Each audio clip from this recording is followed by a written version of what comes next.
we are just waiting for one more player from SAS, which is Scrims and Shit, which is a bit of an interesting name, but just waiting to load up here.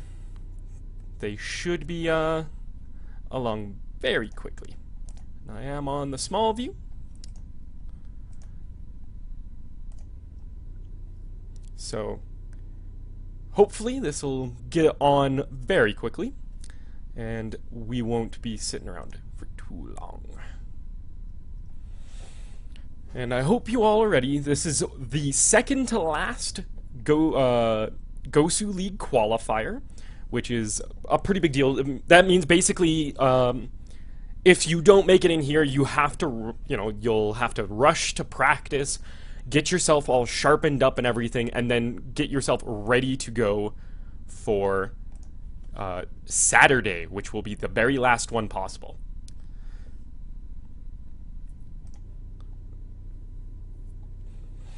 And still waiting for the 5th out of SAS. This'll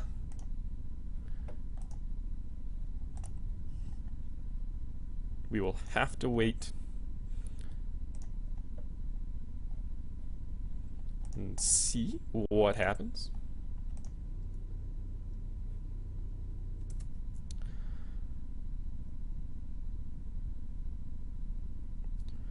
Boo boo boo.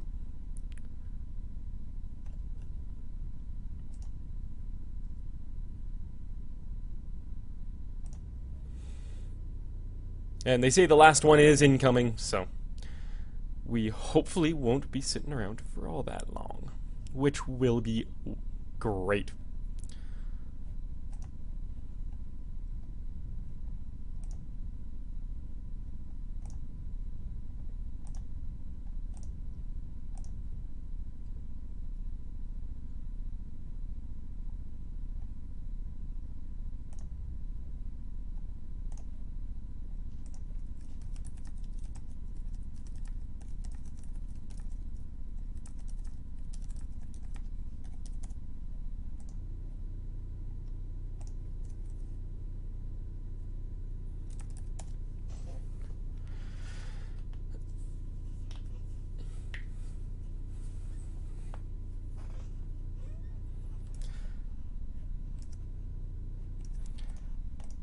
So, just getting my stream tossed back up on the Gosu Gamers website. We're still sitting around waiting for this last one.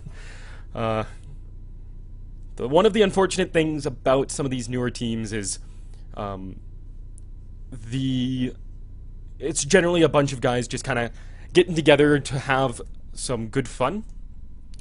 And, obviously they take the game seriously, they practice, they understand what they're doing.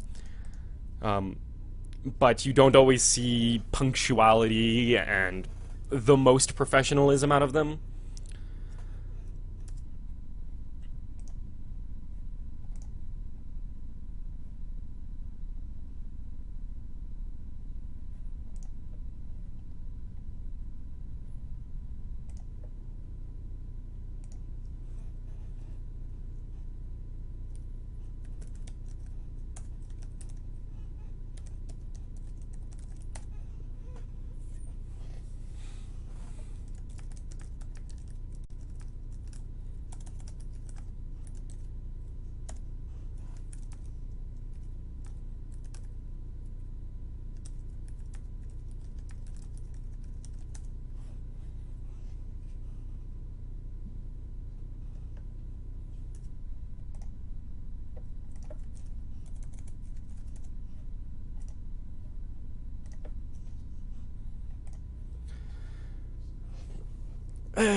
Hopefully, their description of incoming is a little bit looser than most, but we will have to wait and see.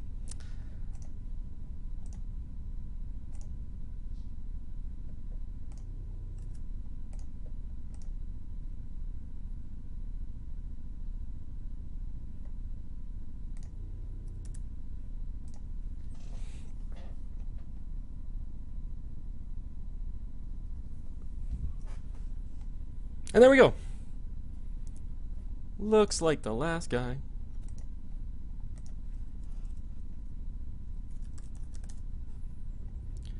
Is now in. So we will be on our way very soon. Set myself to offline so nobody bugs me while I'm doing this awesome game. That's the word. They are yelling at the guy to hang up the phone, get in the game, like get his head in the game.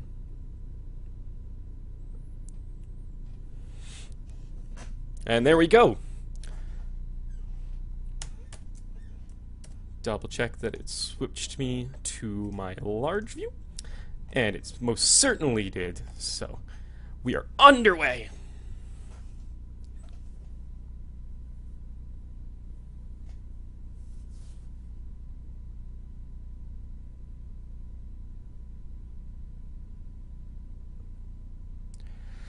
Now,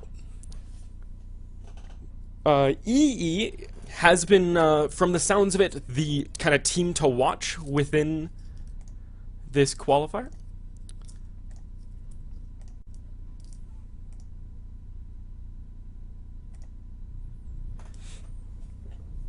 And so they've been seeded very highly, and I expect to see some pretty good play out of them. The other highly regarded team is Jackpot. They were within the qualifier last Wednesday, and they did very well, so we will have to watch those two, and maybe we'll see them in the finals. But we're getting off the band started. We have SAS starting things off, and they are doing a Naga Siren. Naga, just a very powerful team fight hero. That sleep every 60 seconds at level 3 is just so irritating. I am not surprised to see that at all. Then a Nature's Prophet, he's a very good pusher. He's got some good, great ganking with the teleport, the sprout, the global presence with his ult and the teleport. Late game, he's just going to be an annoyance. He's going to push out all your lanes. If you try and team fight, he's just going to teleport to one of your other lanes and force you back, because you have to choose either the team fight or to lose a tower. Then a Templar Assassin's going to be banned out. She's a great hard carry, and she's got the great slow with the traps, gives you some vision, allows you to keep an eye on like Roshan. It has a very small vision around the trap itself. And then she's got, the meld, the refraction is great. So they're just choosing to ban her out. Not an usual ban, but who knows? Maybe someone on EE is well known for playing Templar Assassin. I don't really know these two teams, so I can't tell you who plays their hard carry usually, and so on and so forth. Then we got Broodmother banned out as well. Another very good pusher. She's a great lane bully. And she's a good mid-game carry. It's one of those, she'll just plant herself in a lane and never leave that lane. You'll have to work very, very hard to push her out of that. And if you leave her alone, she's just going to shred through your towers. We're going to see a Darkseer banned out. The Vacuum, the Wall, great team fight abilities. Just ridiculously good. The Ion Shell allows him to farm very safely. It allows him to jungle. Lycan is going to be banned out. He's another good ganker. He's got some great pushing. With the Howl, the Wolves, he can jungle decently well. Then we see an Invoker picked up. First pick by SAS here. Invoker's just got a huge plethora of spells. It'll allow him to contribute to really any setup you want. If you want to team fight, if you want to push, whatever, escaping, ganking, whatever, he's got something that he can bring to the table. Then Chaos Knight and Rubik are going to be picked up. Chaos Knight has a ton of chase. The Chaos Bolt is one of the best stuns in my opinion, because it can go upwards of 4 seconds, which is just an insane stun. And then the Reality Rift, very short cooldown at level 4. It allows you to chase very, very well. The Phantasm's great for team fight, great for pushing. Rubik's going to be picked up. He's got, Fade Bolt is very, very powerful. Telekinesis is great. The Null Field up against Invoker is very powerful. And then the Spell Steal. And they actually go with the Tidehunter in response. So that gives him some team fight. He will have to be careful that when he pops Ravage, either they immediately kill the Rubik or he immediately does an Anchor Smash. Otherwise, the Ravage will get stolen. Then they're going to go ahead and reveal their hard carry right away. They're going to go with a Morphling. He is, an incredibly powerful hard carry. Usually you see them going the shotgun setup, which is you get a very fast ethereal blade. Usually you get treads first, but I have seen them just get like basic boots of speed and then go immediately for the E-blade. And then you just start blowing up their supports, just destroying them. And then later on you pick up some more traditional hard carry items. Then an Enigma is going to be picked up, so they have a jungler. Well, at least he can jungle. He could be mid lane, but you don't usually see that. Enigma's generally played within the jungle. It gives them some great team fight as well. The Black Hole, very, very powerful, goes through magic immunity, and it's a huge stun. Just so much stun. And then they are going to have push with the Eidolons. Malefice is a great stun. Tinker's going to make his strange frog noise when he gets banned out. So he's going to be banned out. Some more global presence, just super irritating. The March of the Machines is so good for when you want to push. You just lay it down at the tower. They can't try and come in and stop you. If they come in to try and stop you from pushing the tower, they're going to take a ton of damage from the March. And then the laser, the rockets, just gives you so much burst ability. And then you get Boots of Travel and you just start teleporting around the map, destroying everything and being in a general annoyance. Chen's going to be banned out next. He's a very good jungler. He's got some great pushing. Team fight with the Hand of God, the ability to save people by sending them home. Just some great... he's someone we always see banned out. So I'm not surprised at all. And... just waiting for the last ban out of SAS here. It's going to be a Leshrac. Some more push being banned out here. They are also going because they know that Chaos Knight Leshrac is a hugely effective lane. Just ridiculously good. You get a Chaos Bolt on somebody, then you can immediately, like, that lands a perfect Split Earth. And that will be so much damage, so much disable. And then you can just turn on Edict and just start shredding people as Chaos Knight keeps reality rifting them, keeping them held in there. Then we're actually going to see a Bounty Hunter banned out. Bounty Hunter isn't super popular, although he can fill this semi-carry role. He's usually picked up for the track gold. Allows them to just get your carry even more farm. And then, I mean, he can do very good damage with the Janata, and the Windwalk lets him scout and stuff like that. Then we're going to see an Enchantress picked up, so they're also going to have a jungler. So we will either see Tidehunter in the long lane, which it does happen quite often, or we'll see them pick up like a Windrunner or something like that here. And Beastmaster is picked up by EE here. Very good solo long lane. The Axes allows him to farm very, very well. Level 4, they do tons of damage. You get a Soul Ring on him. He's very durable. And then he'll just be able to use the Axis to get himself some farm, get himself a Pipe or Vanguard or whatever, Necrobook, whatever you want to get him. And then the Roar, even more team fight on this side. The Hawk allows you to keep an eye on stuff like Roshan, on your lane, make sure you're not getting ganked, anything like that. So it's always great.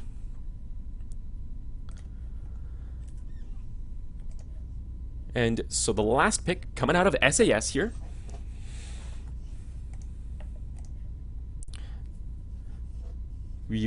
Like I said, they could either use another solo lane, which, like, Windrunner, I think, would probably be the most likely one. There's a couple other choices they could do. Lone Druid is still on the table. Actually, he would be a very good one. He'd fit in pretty decently with this team. Trying to think of who else. My brain is going blank. But they're putting a lot of thought into this, using up a lot of their bonus time. Which, I mean, you might as well. Might as well put as much thought into it as you can. Wait till that 5 seconds if you have to. And they're going to go with the Lone Druid. So that'll give him a bit of a tanky initiator. He's going to be fairly beefy, allow someone to go in with that Tidehunter. He'll pop off the Ravage. You get a Radiance on him. You get an Assault Cuirass. You'll be able to push towers. You'll be able to do some great AoE damage. It'll disable blinks on like Enigma. Beastmaster might pick up one as well if you pick up a Radiance on the Bear. Allows you to scout out. Allows you to just do it. And Clinks, wow. I'm sorry I cut myself off there, but I was not expecting a Clinks at all. And I'm glad, like, I love Clinks, because Clinks is one of those heroes that will always be, he is a total gamble. If Clinks does well in the early game and gets a lot of good ganking kills off, he's just going to run around all game destroying you. If he gets like a fast Orchid or something like that, he's just going to do tons of damage, or he's going to struggle. And I mean, it's possible to come back, but you're going to have to work really hard at it. But we've got Fuck Swag on the Clinks, AR on the Enigma, Electropizda on the Rubik, Franny on the Rubik, or on the Chaos Knight, sorry, and Marek on the Beastmaster, clearing out some trees there, missing the little mid one. And then for SAS, we've got Silverhaze #swag on the Lone Druid, and actually we've got 4 of them wandering into the top jungle here. We've got E on the Enchantress, Earth on the Tidehunter, Foshu on the Morphling, and Vingo on that Invoker. And I think they're hoping to catch out the Enigma. They're going to ward the easy camp so that he won't be able to rely on that for a little bit of early levels, so he'll struggle quite a bit in this early game. Then they're going to throw another ward up here. I do believe Clinks spotted that one out and did ping it, so that'll probably get dewarded pretty quick, and they will probably end up snagging this one, because they'll probably throw it down in here or something like that. Rubik finds himself an illusion, does some harass on the bear. And Silverhaze is sitting in the trees, just making sure that he's not going to get jumped. So he is going to be solo up against this Beastmaster. And then we've got the Rubik Chaos Knight mid lane up against this Invoker. So he will have to be a little careful, because the Chaos Bolt has deceptively large range. And then you throw Telekinesis on top of that. And then we're actually going to have an aggressive jungle out of the Enchantress, it looks like, I think. Yeah, she's just kind of hunting around, looking to see what she's got. And then Tidehunter just kind of sitting to the side here, waiting to see if the Enigma does anything. They can see him because of this ward. So they'll be able to keep tabs on him. Enchantress knows that she can be decently safe, and she's actually going to go harass him a bit with this Satyr. Look to steal some farm from him, maybe. And this is actually a decent lane for the Beastmaster. It's not like when he's laning up against, say, a Windrunner who's just going to ranged harass him all day. Although, if he's not careful, once this bear does have entangles, he can get himself in some trouble. We're actually going to see Enchantress and Tide maybe look to do some plays. But instead, Enchantress is just going to steal some of Enigma's farm. He's going to come deny on this mid lane, I think, so that he can get his Eidolons up. Bring himself a couple more clarities. Lone Druid just doing a bit of scouting with the bear, calling it back to him. And basically, Enchantress Tide are going to do some roaming, because they know that Morphling can handle himself decently well up against this Clinks.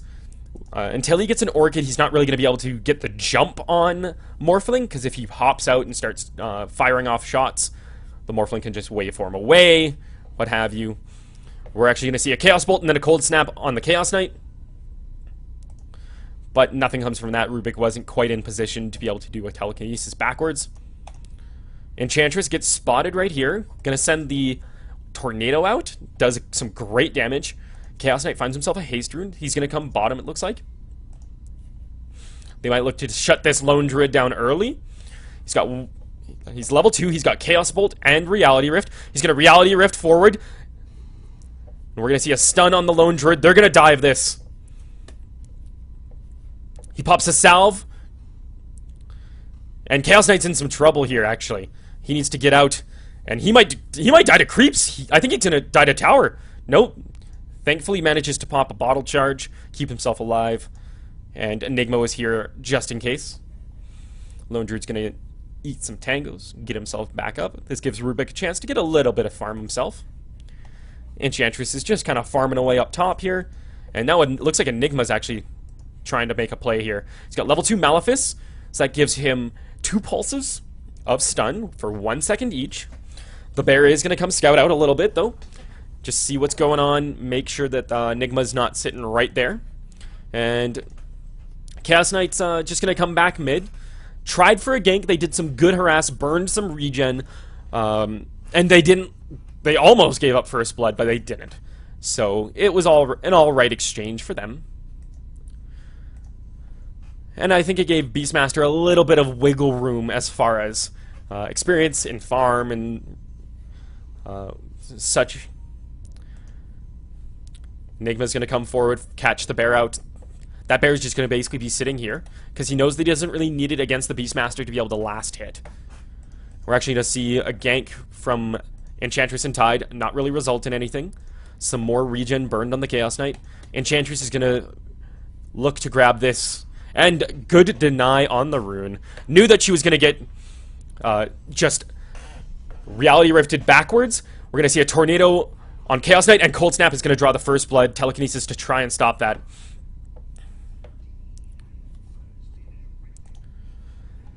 So that's a great little influx for this Invoker. And how is he doing on farm? We got a 10-4 Chaos Knight and a 10-3 Invoker, so he's matching their farm, and he's got a kill now. 19-12 for this Morphling up against a 11-0 Clinks. So Morphling has definitely got a bit of an advantage there. And 16-8 up against the 14-4 Beastmaster, so fairly even there. We're going to see the Boar come out, start doing his slowing attacks. Enigma's going to come through as well. Bit of body blocking by the Beastmaster here. Malefice is going to go out. That's Pulse 1. Axe is going to go Pulse 2. And he's going to actually use the axes to clear this center line of trees out. And actually an entangle on the Beastmaster. He's in a lot of trouble now, actually. He needs to be super careful. Enigma catches him out, though. Manages to get that kill. Beastmaster jukes and runs away from the bear. I do believe he used the boar to slow it. So that was some great play. He cleared out the center bit of trees so that the Lone Druid wouldn't be able to kind of run around the trees, give them the slip there. Where there is actually a sentry here, so they did see which direction the Clinks went in, but they unfortunately don't have any more. But Rubik comes up to try and support. He's got Dust, which I don't really know why. I mean, if you're looking to counter ward, then you could just, lay sentries, which are a bit of a more reliable usage of it. We got Invoker with his phase boots already, though. He is going Quas Wex with 1 point in Exhort at the moment, just to open up stuff like Deafening Blast and the Chaos Meteor. And Haste Rune is bottom. Chaos Knight's going to scoop that one up. And an Entangle going on this Centaur. And in the meantime, I miss this. We do see a Dust onto the Clinks, but he is going to pop Skeleton Walk. Or, yeah, Skeleton Walk as it's called now. I unfortunately missed the Morphling kill on the Rubik and the exchange with the Enchantress instead. They know where Clinks is, but they aren't really going to be able to go after him again. He is out of mana, so he cannot Skeleton Walk. He needs another 40 mana-ish to be able to pull that off. Enchantress is going to find an Enigma. She's going to get Malefice and a Black Hole. Actually, the Eidolon's just pounding into her. She's going to go down. That was a bit of a mistake. Probably didn't realize that the Enigma was level 2 yet. Or level 6, sorry. Cold Snap on the Enigma, though. This is going to be an easy kill for this Invoker. One last auto attack. So at least the Enchantress off to a bit of a rough start. She is a 0-2 and 3 at least. So she's got a couple assists. And she's playing the hard support. She's got herself some wards, got herself smokes. And 31 and 13 up against 25 and 0. So this Morphling's still winning very well. He's got a kill as well. The Clinks does have a kill himself, so that's even. But I think the Morphling's definitely starting to pull ahead. He's got himself a Basilius already. We've got the Beastmaster up here. He's got Roar. Roar's going to go down on the Tidehunter. Axe is going to go out as well. Chaos Knights does a Chaos Bolt, and that was a bit of a wasted Chaos Bolt, I think. But I guess they couldn't really go after the Morphling. Didn't want to risk it and just go for these 100% sure kill. This is going to be a dead tower. Searing Arrows does so much damage to towers. And they all want to last hit this. Clinks manages to pick that one up. But we're going to see... Entangle on the Rubik. He's going to go down very easily. And Lone Druid actually gets the last hit on that one, and we are going to see a tower push here, without a doubt. Enchantress doesn't have any creeps, but she could even just use enchant when it's off cooldown to pick up some of these minions. Invoker gets himself an Invis rune. Might actually go after this Chaos Knight. We'll have to see. Nope, just decides against it. Instead, looks like he's going to come down here, just bodyguard this push a little bit. And she's going to save enchant just in case someone comes in. We see a TP coming in from the Rubik, as well as the Beastmaster. Lone Druid's going to transform. Tornado's going to go through on the Beastmaster. Cold Snap on him. He is in so much trouble. He gets entangled. Goes down to Enchantress. We're going to see another TP in by the Enigma. He cancels it. The bear is looking a little low. They could send it up against beside the Enchantress to get it some healing. But we're going to see a push mid as well. TP is going to be forced by the Invoker. He doesn't really have any mana though, so unfortunate. Glyphs on both sides being popped. A bit of damage being dealt to this bottom tower. And Rubik actually stole true form. Oh, wow. That is pretty crazy. I was wondering what the heck was going on. So that basically gives him an extra 250 health. He can just pop that whenever he needs to be able to give himself 250 extra health. And he can still cast spells. We're going to see a Chaos Bolt onto the Chaos Knight. On the Lone Druid, Roar's going to be popped as well. Telekinesis. He's going to go down. Phase Bolt finishes that off. Enchantress is here. Tidehunter as well. But Tide isn't level 6. Chaos Bolt, Reality Rift on him. The sprites are going to come out. He's going to jump into the trees. Axis is going to go through to finish that off, though. Another Fade Bolt to finish that off. Chaos Cold Snap on the Beastmaster. He's going to go down to Creeps. And that's a 2-for-1 exchange on some very crucial heroes. The Lone Druid, who they're going to look to kind of carry them through the mid-game most likely, so that this Morphling can get to the point where he's just blowing everybody up. And then the Tidehunter, they're keeping him from getting this level 6. You know, even though he's got a wicked awesome Shark Hat, you do pick him up for that Ravage. You don't pick him up for really any other reason. Anchor Smash can be useful. We're going to see another Black Hole coming through on the Morphling. He's going to start Strength Morphing, though. And now Enigma is in so much trouble. He does a conversion, but Waveform's going to finish him off. And one of the things that's a little broken about Morphling, even when he's stunned by something like a Black Hole, he's able to turn on Morph. So he can just Strength Morph his entire way through if you don't have any follow-up damage. If you don't have, like, the Clinks there or the Chaos Knight to be able to pump in a bit of extra damage, he's basically just going to morph away all of the damage of your Black Hole. And we've got a Force Staff coming through the Invoker. So that'll start him off. Maybe we'll see him go for, like, a Drum or a very early Aghanim Scepter. Maybe even something like a very fast Sheepstick. But we're going to see a Chaos Bolt, 3-second on him. Invoker's going to eat a Fade Bolt, Reality Rift.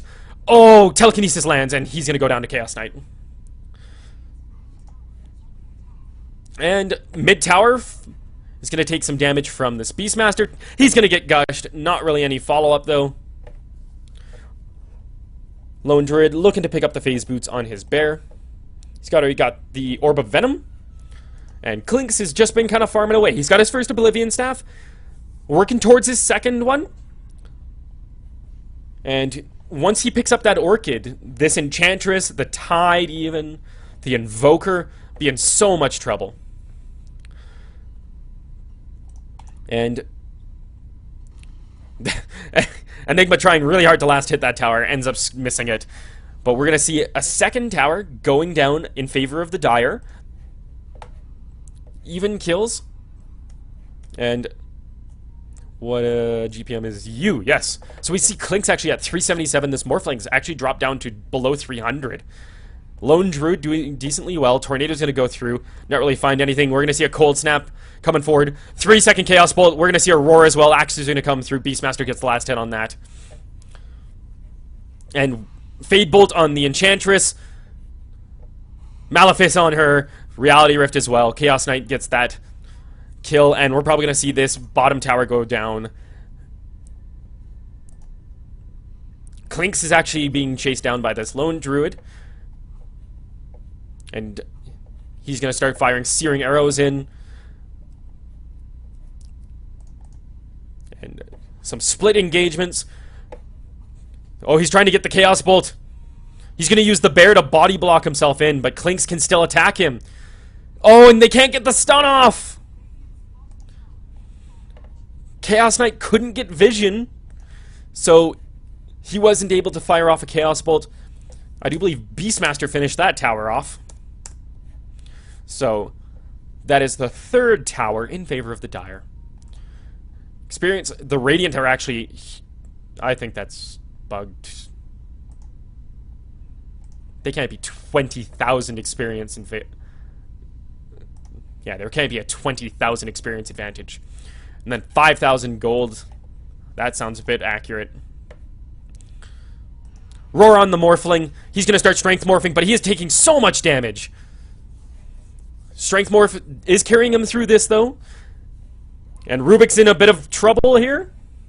He pops, steals Enchant, but he's going to go down to the Morphling. Centaur Stun. 2-second Chaos Bolt on the Enchantress. She's in some trouble. She's going to go down to a Reality Rift. And they are going to find a Tidehunter as well. Beastmaster's going to finish that one off. Phantasm is popped. They've already got a mech up on the Enigma. He's also got himself a Soul Ring, so he is looking great. He's 2, 2, and 3. And he's got another 1,000 gold saved up. And this Clinks just keeps going higher and higher in GPM. The middle tower does go down. Clinks is sitting here. He's got his second Oblivion Staff, so he's very close to that Orchid. And then we may see him go for something more, bit of a more traditional carry item, maybe a BKB, or like an MKB, Yasha, who knows, like a Manta. Couple options. We will have to see. Orchid, just a very powerful ganking item. Allows you to skeleton walk around and then just silence whoever you want. They will be taking buttloads of extra damage. Then you pop Strafe and just start firing Searing Arrows. Plus, it gives you some great mana regen, so you can maintain that Searing Arrows. Lone Druid just seems to really love this Dire jungle. Clinks is skeleton walking around and actually checks every camp except the one that he's at. But he's going to get himself some last hits. And Enigma's already working on his BKB. And they actually... Oh, Beastmaster disconnects. So we will see a pause coming out here. And they actually don't have... Well, they've got Entangle, but that won't interrupt the Black Hole. It's not actually a stun. It's just a root. It's an immobilize effect. So... it won't interrupt channeled abilities, which is a little unfortunate.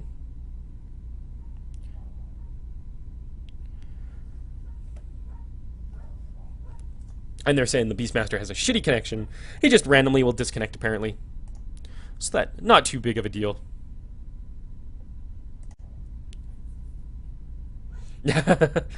Joking around that it's just great when it happens in a fight. I guess that's why they put him on a bit of a fire and forget hero like Beastmaster.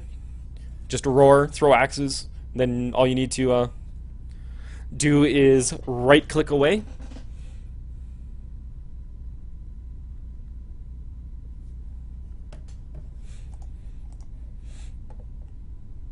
And apparently Tidehunter's disconnected as well. Did they say something? No, maybe he just has a graphical error that he's looking to fix. He does have a Ravage now, so they do have their big team fight ability. And how is the Morphling looking, actually? So he's very, very close, actually. So he went Basilius level, like, basic boots, and then now he's just rushing an E-Blade. He wants to blow up the Clinks, he wants to blow up the Rubik, the Enigma. Really blow up most of this team. Not even the Chaos Knight is particularly tanky right now. I mean, he does have Drum, he does have his Treads finished, But he will probably look to go BKB next. The Enigma, once he gets his BKB finished, will be safe from that.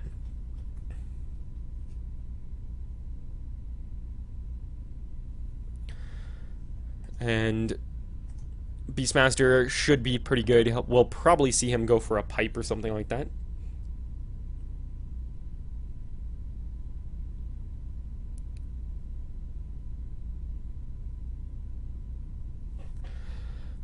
And Tidehunter is apparently just rejoining at right now. So really just waiting for this Beastmaster. Oh, apparently Tidehunter's PC locks up whenever there's a pause for too long. So that's not very fun.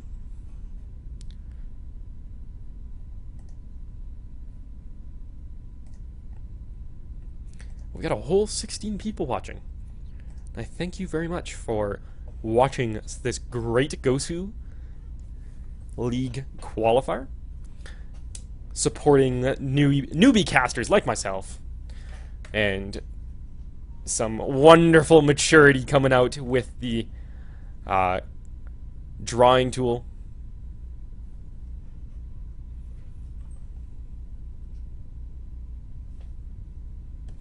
Everyone's reconnected.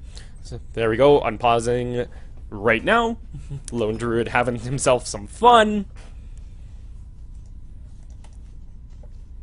But we they pinged down here for some reason. Maybe they're looking to do a big team fight. They did even up the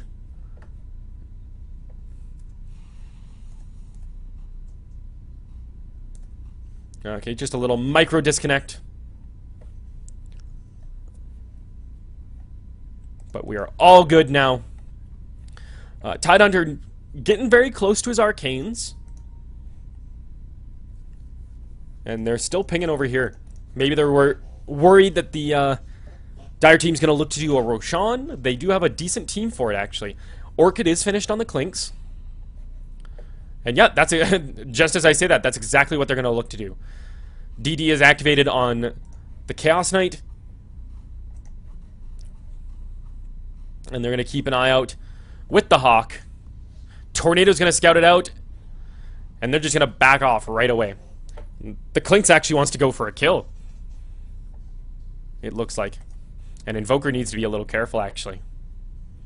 This is just an Observer ward that they toss down. We're going to see actually them go on the Bear. Chaos, or Cold Snap and EMP on the Chaos Knight. And they're just going to start firing auto attacks into this Bear. Doing decent damage, actually. Enchantress is going to heal it up. Or just activate sprites and, walk around herself. Chaos Knight's going to bottle up a regen. And just do himself some Ancients. Spirit Bear's going to come through, just double check Roshan. And we'll probably see both teams posturing for Roshan.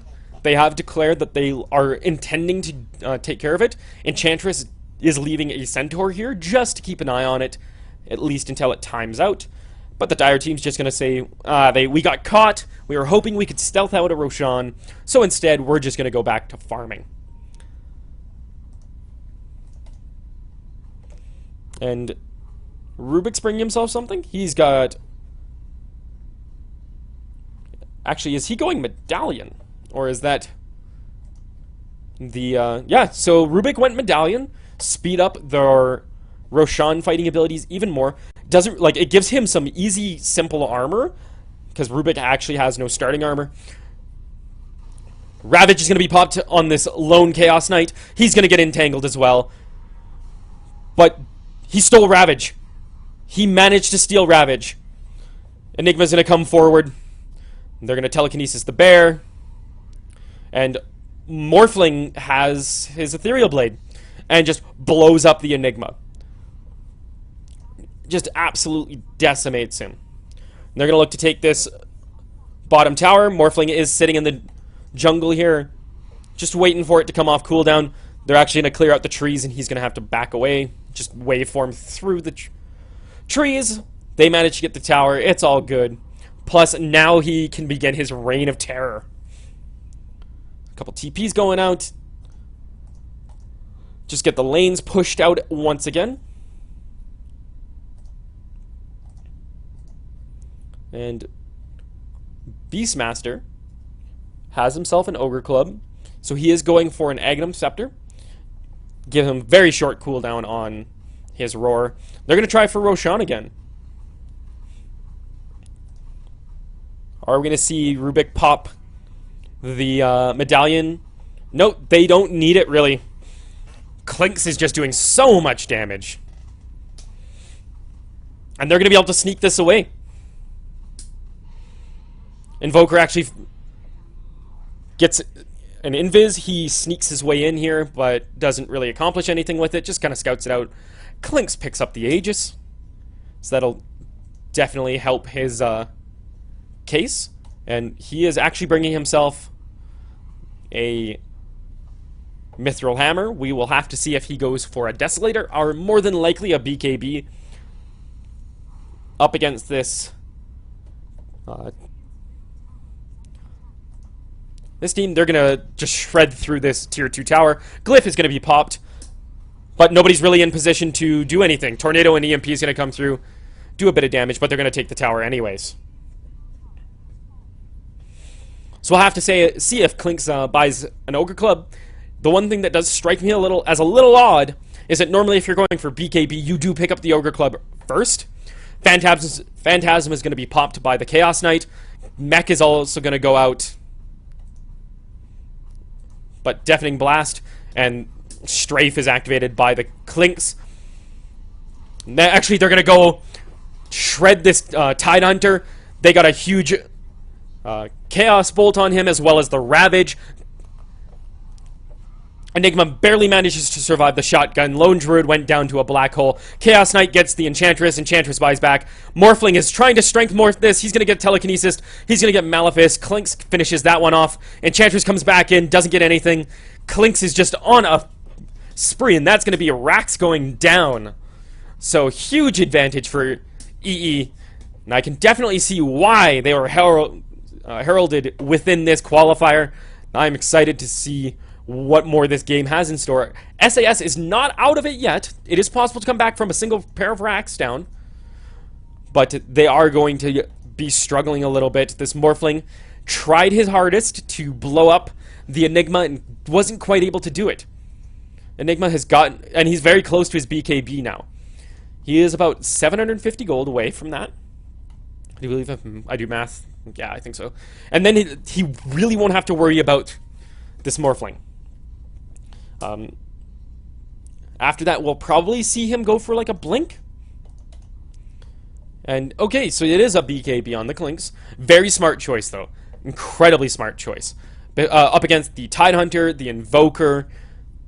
Like I said, the only thing that'll really stop him is the Entangles, which for Clinks is rather dangerous, actually, because he is very reliant on his mobility, on the Skeleton Walk speed buff, and if they dust him and then get an Entangle, he is in a bit of trouble. But still, it'll prevent a large portion of this. Invoker does have a gem. He's got himself a Void Stone. They have smoked up. They're looking for Clinks.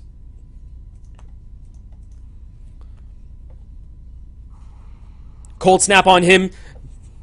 They pop dust anyways. He's going to pop the BKB. And they're hoping for... They actually force staff the bear forward. But he's in some trouble now. Really. That's going to be Aegis.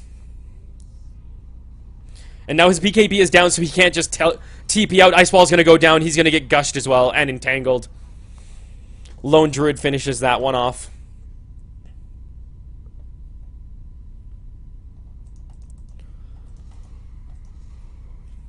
Chaos Knight finishes an Armlet. So we will see some huge damage out of him now. Gives him some great strength, which will make him very tanky. And give him some good right-click damage. And they are hoping to find this Enigma. But instead, Lone Druid TP's down. And the Chaos Knight's just going to back away. He's got himself another 1,800 gold. We'll probably see a Yasha next. And they actually find a Tidehunter. Tornado's going to go through, not hit anybody, though. And they might actually look to turn and fight this. They have Beastmaster. They've got Rubik. Rubik has Deafening Blast now. But it is on a 20-second cooldown still. And looks like they are... SAS is worried about the bottom lane getting pushed. Sorry, a bit of a yawn. I have been awake since 4 in the morning for work. Working hard so that I can come home early, cast this Gosu League, give you guys some great Dota 2 action. So, looks like most of the Dire team is actually grouping up towards this top, but there are plenty of pings going out towards this bottom lane. They weren't spotted by a ward, but Enchantress definitely taking command of things here, filling that captain's role, showing them what path he wants them to take. But this could be a bit of a dangerous fight, considering with the black hole and then the deafening blast to offer some interrupt, and if he can steal Ravage again. And I mean, it's not even level 2 Ravage yet, whereas Enigma's 14. That's going to be Glyph popped. We're going to see a Chaos Bolt on the Tidehunter. They're going to look to take him down right away. Both him and Invoker get just shredded. Now, Lone Druid is just going to get decimated as well. Chaos Bolt going out on the Enchantress again, and that was like a 2-shot. And Morphling was nowhere to really be seen. So that's going to be another set of racks.